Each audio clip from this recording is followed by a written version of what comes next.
بسم اللہ الرحمن الرحیم۔ السلام علیکم۔ دیکھتی آنکھوں سنتے کانوں کو عین الیقین چینل پہ خوش آمدید۔ حضرت عمر فاروق رضی اللہ تعالیٰ عنہ ایک دفعہ روم سے سفیر آ گیا۔ مدینے میں پہنچ کر پتہ کیا کہ مسلمانوں کا بادشاہ عمر کہاں ہے۔ لوگوں نے کہا وہ تو بیت المال کے اونٹ چرانے جنگل میں گئے ہوئے ہیں۔ روم کا سفیر حیران ہوا کہ وقت کا حاکم ایسا بھی ہوتا ہے کیا؟ عمر فاروق سے کچھ ملکی معاملات پہ بات کرنی تھی۔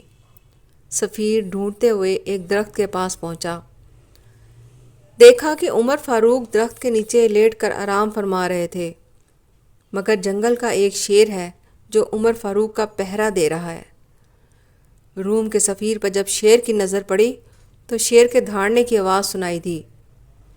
روم کا سفیر چلانے لگا۔ اتنے میں عمر فاروق کی آنکھ کھل گئی۔ پوچھا، کیا بات ہے؟ کیوں چلا رہے ہو؟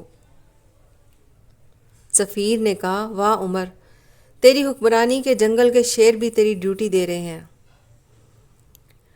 جو بھی ہمارے نبی صلی اللہ علیہ وآلہ وسلم کی غلامی اختیار کرتا ہے، اسی قدر جنگل کے جانور بھی پہچانتے ہیں۔ روم کے سفیر نے بات چیت کی اور چلا گیا۔ دوسرے دن صبح ہوئی۔ عمر فاروق پانی کے مشکیزیں بھر بھر کے غریبوں کے دروازے پر پانی پہنچا رہے تھے۔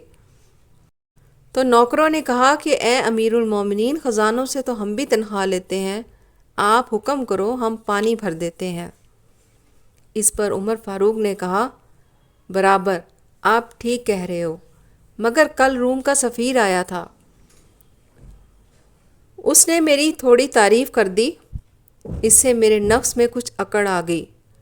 اب غریبوں کا پانی بھر کے اپنے نفس کو سزا دے رہا ہوں کہ عمر تو تو بادشاہ نہیں، تو تو غریبوں کا غلام ہے۔ سبحان اللہ۔ آج کی ویڈیو اگر آپ کو پسند آئی ہو تو لائک کرنا اور چینل کو سبسکرائب کرنا مت بھولیے گا۔ بشرطِ صحت و زندگی انشاءاللہ جلد ہی آپ کی خدمت میں ایک نئی ویڈیو لے کے دوبارہ حاضر ہوں گی۔ تب تک کے لیے اللہ حافظ، جزاک اللہ۔